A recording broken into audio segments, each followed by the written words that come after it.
Assalamualaikum warahmatullahi wabarakatuh.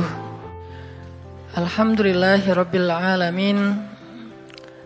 Alhamdulillahilladzi la yukhayyibu man amalah wa la yaruddu man sa'alah wa la yaqta'u man wasalah wa la yaslubu man syakarah wa la yakilu man tawakkala alaih. Teman-teman sekalian, anak-anak muda Kota Bandung, Jawa Barat yang dirahmati Allah Subhanahu wa taala. Kita bersyukur kepada Allah sekarang bisa duduk lagi nongkrong di rumah Allah. Semoga tongkrongan kita ini termasuk salah satu tongkrongan yang di-follow oleh para malaikat. Karena emang setiap hari Allah mengutus sekian banyak malaikat ke muka bumi, berjalan di antara gang-gang di bumi untuk mencari tongkrongan zikir dan tongkrongan ilmu. Dan ketika malaikat ketemu dengan salah satu di antara tongkrongan zikir dan ilmu, apalagi isinya anak-anak muda, malaikat akan sangat excited dan nge-mention malaikat-malaikat yang lain dengan bahasa halummu ilayya, kesini, di sini ada tongkrongan ilmu, tongkrongan zikir oleh anak muda. Sehingga kemudian semua malaikat yang tadi diutus oleh Allah buat nyari tongkrongan zikir akan berkumpul di antara mereka. Lalu ngedoain mereka, nge-mention nama mereka satu persatu. Jadi ketika kita sibuk untuk berzikir, malaikat sibuk untuk nyebut nama kita. Di-mention nama kita satu persatu untuk didoakan di hadapan Allah Subhanahu wa taala. Ya Allah, rahmati fulan namanya gitu ya. Ya Allah, ampuni dosa fulan. Ya Allah, ya Allah, ya Allah. Satu persatu disebutkan namanya oleh malaikat dan didoain terus-terusan sampai akhir dari majelis tersebut. Dan semoga kita termasuk orang yang namanya paling sering dimention oleh malaikat dalam doa-doa mereka karena sering duduk di dalam tongkrongan ilmu. Ditambah lagi kita nongkrongnya bukan di sembarang tempat, tapi nongkrongnya di rumah Allah, tempat yang paling mulia di muka bumi. Sehingga siapa yang paling sering nongkrong di rumah Allah untuk mencari ilmu, maka dia yang paling besar harapannya untuk dimudahkan Allah nongkrong di dalam surga Allah Subhanahu wa taala. Malam ini kita akan melanjutkan pembahasan ayat-ayat Al-Quran yang berkaitan dengan harapan atau bahasa Arabnya roja, bahasa Inggrisnya hope, atau kalau kita berdoa itu disebut dengan munajat. Berdoa itu disebut dengan munajat, curhat, apalagi berharap, kemudian yang paling standar itu berdoa kepada Allah. Nah, kita akan bahas tentang ini. Tapi sebelum kita membahas tentang ini, coba teman-teman buka Al-Quran, surat Al-Qasas. Kita akan coba lihat tentang pentingnya berharap kepada Allah Subhanahu wa taala dalam kisah Nabi Musa alaihissalam. Surat Al-Qasas itu surat 28, dimulai dari ayat 14. Surat Al-Qasas surat 28 dimulai dari ayat 14.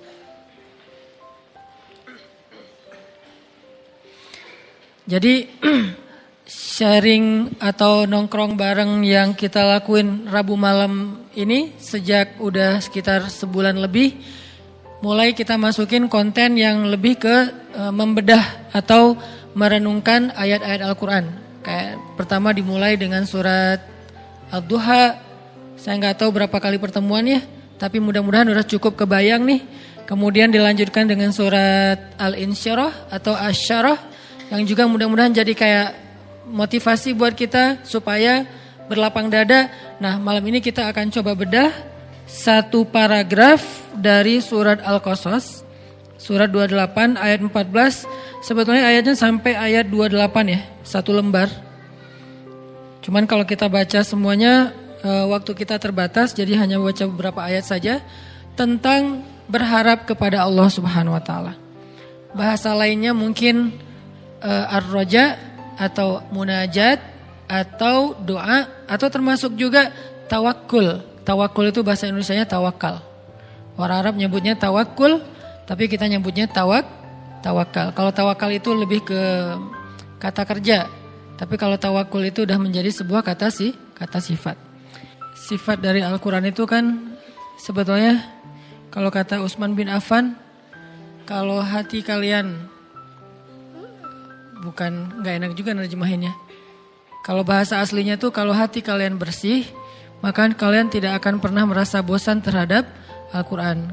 Kalau saya sih bukan karena hati bersih, karena pengen bersihin hati.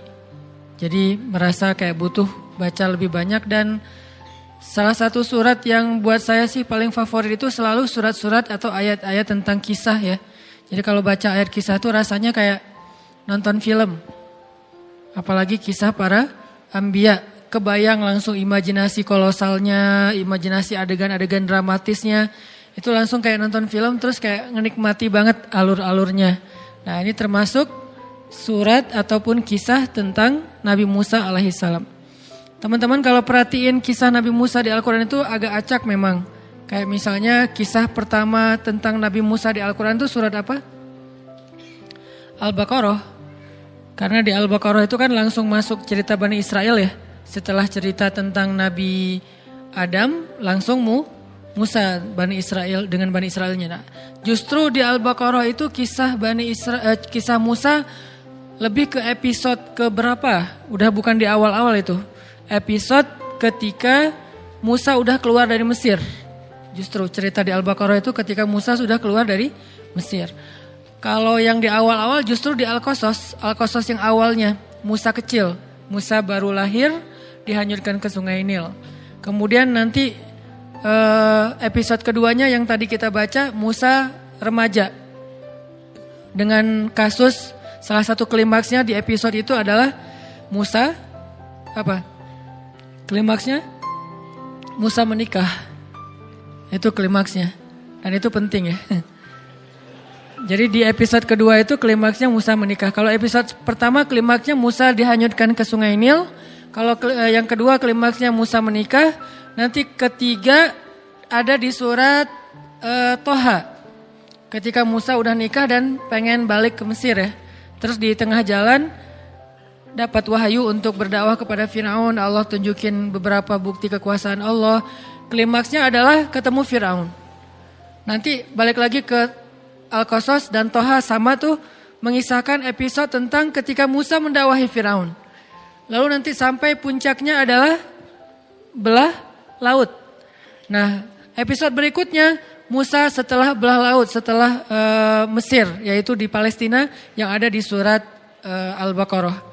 Dan episode berikutnya nanti ada di surat Al-Kahfi. Musa ketika udah kayak selesai semua era-era dakwah dia, sekarang mulai mencari seseorang yang laki-laki soleh pengen belajar sesuatu yang baru lagi dari orang itu, yaitu Musa dengan adegan Khidirnya. Puncaknya ditinggalkan oleh Nabi Khidir, jadi adegan-adegan bersama Nabi Khidir. Jadi cerita Nabi Musa itu di Al-Quran sangat banyak. Bisa dibilang Nabi yang di Al-Quran dikisahkan paling banyak selain Rasulullah SAW adalah Musa alaihissalam. Kalau Nabi Muhammad wajar karena Al-Quran diturunkan kepada beliau. Tapi kalau Musa, beliau punya Taurat. Tapi kenapa di Al-Quran kisahnya panjang banget? Saking banyak sekali adegan-adegan yang luar biasa dari kisah Nabi Musa dan inspiring banget buat kita baca. Kalau Yusuf panjang tapi satu surat doang. Kalau Ibrahim banyak surat tapi gak sepanjang Musa. Kalau Musa itu panjang banget. Kalau Zakaria misalnya ada di 2 atau 3 surat, gak terlalu panjang juga lah. Maryam oke, tapi Musa lebih panjang dari mereka semuanya. Dan ini malam ini kita akan coba bedah kisah Nabi Musa alaihissalam di episode, sebutlah episode kedua, masa Nabi Musa usia remaja. Disebutkan oleh Allah Subhanahu wa taala di ayat berapa tadi teh? 14. Walamma balagha asyuddah wastawa atainahu hukman wa ilma. Ketika Musa sudah berusia asyuddah, usia cukup. Berapa usia cukup? Kata sebagian ulama, usia cukup itu adalah usia cukup menikah. Usia cukup di sini adalah usia cukup menikah. Perlu kita cari tahu berapa? Ada ikhtilaf, jadi aman ya. Ada sebagian ulama mengatakan usia cukup di sini adalah 20 tahunan. Sudah belum? Oh ya. Yeah. Berarti sudah asyuddah. Sudah cukup tuh. Jadi walamma balagha asyuddah, ketika Musa sudah berusia cukup, sebagian ulama mengatakan 20-an tahun. Sebagian yang lain mengatakan 30-an tahun. Kenapa? Karena usia 30 tahun sampai 40 tahun itu adalah usia ideal seorang laki-laki. Usia ketika bertemu dua kebaikan pada dirinya. Pertama, secara fisik dia sudah sempurna. Kedua, secara akal dia sudah bijaksana. Kalau di atas 40 tahun mulai nih fisiknya berkurang sedikit demi sedikit. Tapi gak langsung drastis 40 tahun terus tiba-tiba jadi lemah, enggak juga sih. Pelan-pelan nih berkurang. Tapi idealnya bertahan antara 30 sampai 40 tahun. Setelah 40 tahun fisiknya mulai berkurang sedikit demi sedikit, akalnya tetap sempurna. Di bawah 30 tahun fisiknya sempurna, akalnya belum sempurna. Nah, yang paling sempurna itu usia antara 30 sampai 40. Dan itulah usia Nabi Ayub ketika Allah sembuhkan. Nabi Ayub sakit sekitar usia 80 tahun. Lalu ketika Allah sembuhkan, mandi dengan air di bawah kaki beliau, tiba-tiba beliau jadi muda lagi. Mudanya beliau, kata sebagian besar ulama tafsir, adalah di usia antara 30 sampai 40 tahun. Karena itulah usia paling ideal. Dan itu juga yang menjadi patokan usia penduduk surga. Penduduk surga itu kata Allah usianya sebaya. Arti sebaya rata-rata antara 30 sampai 40 tahun. Dan itulah usia penduduk surga. Jadi kalau belum usia 30 tahun, belum sempurna syaratnya nih. Di atas 40 tahun udah agak-agak gimana gitu. Jadi usia yang ideal itu antara 30 sampai 40 tahun. Walaupun itu gak berlaku kepada semua orang. Ada orang yang usia 20 tahun tapi dia melakukan karya-karya yang bahkan orang 40 tahun belum melakukannya. Seperti Muhammad Al-Fatih. Atau kalau para anbiya itu seperti Nabi Yusuf alaihissalam, Nabi Yahya alaihissalam, Nabi Isa alaihissalam, nabi-nabi yang keren, yang masih muda-muda tapi udah dapat ilmu. Nabi Yahya itu bukan usia remaja malah. Yahya khudil kitaba biquwwah wa atainahul hukma sobiyya. Kami berikan kepada Yahya itu hukmah. Hukmah ini adalah ilmu yang banyak ketika dia masih berusia sobiyya, masih anak-anak, seusia akbar. Seusia akbar udah jadi nabi. Udah duduk depan terus kita dengerin. Seusia akbar. Yahya. Isa juga kayak gitu. Kalau Isa malah dikasih kemampuan berbicara, usia masih dalam gendongan ibunya. Cuman ngomongnya cuma sekali doang. Setelah itu udah gak bisa ngomong lagi kecuali secara normal. Artinya gak berlaku kepada setiap orang. Ada juga misalnya kayak sahabat usia belasan tahun udah memimpin pasukan yang prajuritnya itu sahabat senior. Siapa sahabat ini? Usamah bin, bukan Laden ya. Usamah bin Zaid. Siapa Usamah bin Zaid? Anaknya Zaid.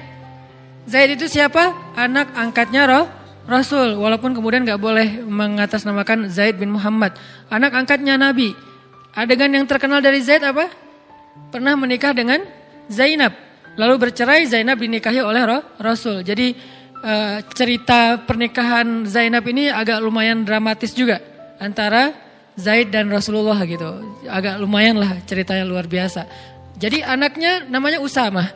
Usamah usia SMP, kalau di kita sekitar 14 tahun. Usia SMP udah memimpin sebuah pasukan perang. Dia udah jadi kayak panglima militer. Anggota pasukannya, prajuritnya siapa? Umar bin Khattab. Coba. Kelas-kelasnya sahabat awalun yang dijamin masuk surga, yang Rasulullah bermusyawarah dengan mereka. Siapa panglimanya? Usamah bin Zaid. Itu usianya belum asyuddah, tapi secara mentalnya, keilmuannya, kebijaksanaannya, bahkan mungkin fisiknya udah sempurna. Artinya angka di dalam Al-Quran dan hadis jangan dijadikan sebagai patokan persis. Sehingga nanti kita kayak mempermasalahkan angka, misalnya 55 kilo. Permasalahan kan enggak gitu sih. 55 kilo itu adalah gambaran ideal. Orang tergantung dengan berat tubuh. Ada yang berat tubuh dan tinggi tubuhnya. Kalau tinggi tertentu 55 jadi nggak ideal. Mungkin idealnya adalah 60. Dengan tinggi tertentu mungkin idealnya adalah 30. Anak kecil misalnya gitu. Jadi kalau 55 berarti obesitas buat anak kecil misalnya kan ya. Artinya angka 55 di situ itu angka moral of the story-nya adalah jaga penampilan, jaga tubuh kita, dan itu bukan soal berapa kilonya, tapi soal menariknya di depan suami. Begitu juga tentang cerita 1000 bulan. Khairum min al-fisyahr. Lebih baik daripada 1000 bulan. 1000 bulan di sini artinya bukan dihitung 1000 bagi 12. Berarti 80-an tahun sekian. Enggak kayak gitu bahasa Arab. Bahasa Arab kaidahnya ketika nyebut angka bisa bermakna persis angka itu, juga bisa bermakna kiasan. Artinya banyak. Jadi 1000 bulan artinya lebih daripada seumur hidup kita, karena usia kita kan rata-rata antara 60 sampai 80 tahun ya. Berarti khairum min alfi syahr, lebih baik daripada 1000 bulan, artinya lebih baik daripada kita beribadah seumur hidup kita. Itu maksud dari istilah-istilah angka di Al-Qur'an, di hadis, dalam budaya bahasa Arab. Jadi kita tahu dulu culture dari budaya itu. Kayak Nabi mengatakan misalnya lebih baik daripada beribadah di Masjid Nabawi 60 tahun. Jangan dihitung 60 tahun persis, sekian bulan, sekian hari, bukan. Artinya seumur hidup kita tinggal di Masjid Nabawi itu masih kalah pahalanya dengan kalau kita berdakwah di jalan Allah Subhanahu wa taala. Artinya pahala dakwah itu luar biasa. 1 jam saja berdakwah lebih utama daripada beritikaf di Masjid Nabawi di Raudhah selama 60 tahun. 1 jam saja berdakwah. Kenapa? Karena 1 jam berdakwah itu ketika yang dengarnya sekian ribu orang, lalu mereka hijrah, sadar, beramal soleh, maka semua pahala amal soleh mereka itu ditransfer untuk orang yang mendakwahi mereka. 1 orang kah Ustaz? Tergantung. Kalau yang berdakwah itu cuma sendiri berarti cuma dapat 1 orang. Tapi kalau dakwahnya adalah sebuah jamaah, organisasi, berarti semua dapat yang sama. Sebutlah misalnya kayak di Bandung, kalau saya pribadi ada pemuda hijrah. Apakah pemuda hijrah itu hanya Ustaz Hanan? Enggak.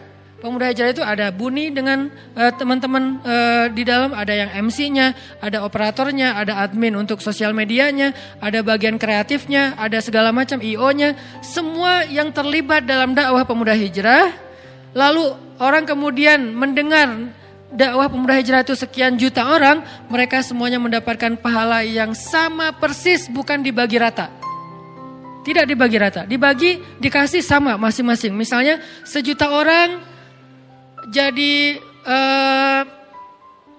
berzikir, sebutlah misalnya zikirnya subhanallahi wa bihamdi subhanallahil azim, gitu kan zikirnya. Siapa yang membaca 1 kali zikir ini subhanallahi wa bihamdi subhanallahil azim, maka Allah beratkan timbangannya nanti di akhirat, gitu kan ya. Allah beratkan timbangannya di akhirat. Terus Allah nge-like banget, karena itu kalimat yang Allah paling nge-like. Di antara sekian banyak caption yang pasti di like sama Allah itu subhanallahi wa bihamdi subhanallahil azim. Saya sampaikan nih lewat sebuah crowd event, didengar oleh teman-teman yang hadir, didengar oleh teman-teman lewat viewer streamingnya, kemudian ditayangin di YouTube, dilihat oleh para viewer yang di YouTube. Sekian juta, sebutlah 1.000.000 orang yang mendengar nasihat ini, dan ini sederhana untuk diamalkan.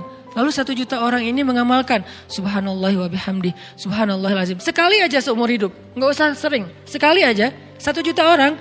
Berarti setiap panitia yang terlibat dalam dakwah ini masing-masing mendapatkan 1.000.000 kali subhanallahi wa bihamdi subhanallahil azim. Bukan 1.000.000 bagi sekian panitia, bukan. Masing-masing satu panitia dapat 1.000.000. Kayak gitu cara matematika pahala di sisi Allah. Makanya wajar kalau Nabi mengatakan 1 jam berdakwah atau berjihad lebih utama daripada 60 tahun beribadah. Dua-duanya amal soleh. Tapi kalau dibandingkan jauh. Ahli ibadah udah zikir habis-habisan, keren. Tapi kalau ada orang yang berdakwah langsung kesalib. Itulah kenapa dakwah itu harus jadi salah satu hobi kita. Ustaz, saya kan bukan penceramah. Gak apa-apa, karena dakwah itu bukan cuma ceramah. Dakwah itu programming. Buat saya dakwah itu social engineering. Mengarahkan masyarakat kepada yang lebih baik, itulah dakwah. Bisa dengan cara ceramah, bisa dengan programming, bisa dengan konsep, bisa dengan fasilitas, bisa dengan apapun yang kita miliki. Teman-teman punya potensi apa? Sekedar network.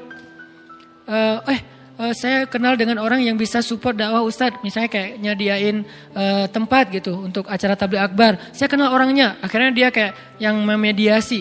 Jadi tabligh akbar di situ dia dapat pahala sebanyak orang yang datang ke tempat itu. Padahal dia nggak bayar apapun, nggak sumbangin apapun, nggak donasi apapun, cuma network doang. Yang lain misalnya bentuknya repost di sosial media, dia nge-repost. Alhamdulillah nih bagus nih boosternya, di-repost sama dia. Maka sebanyak orang yang mendengar nasihat itu lewat repostan dia dapat pahala sebanyak itu. Kalau ini kemudian gara-gara di-repost akhirnya ada efek viral, karena dia repost kan repost itu jadi nggak ketahan ya. Bisa banyak banget kan, nggak kebendung gitu. Maka semua yang repost itu dia dapat pahala tanpa dia sadari. Amal jariyah ngalir terus menerus kepada dia. Passive income.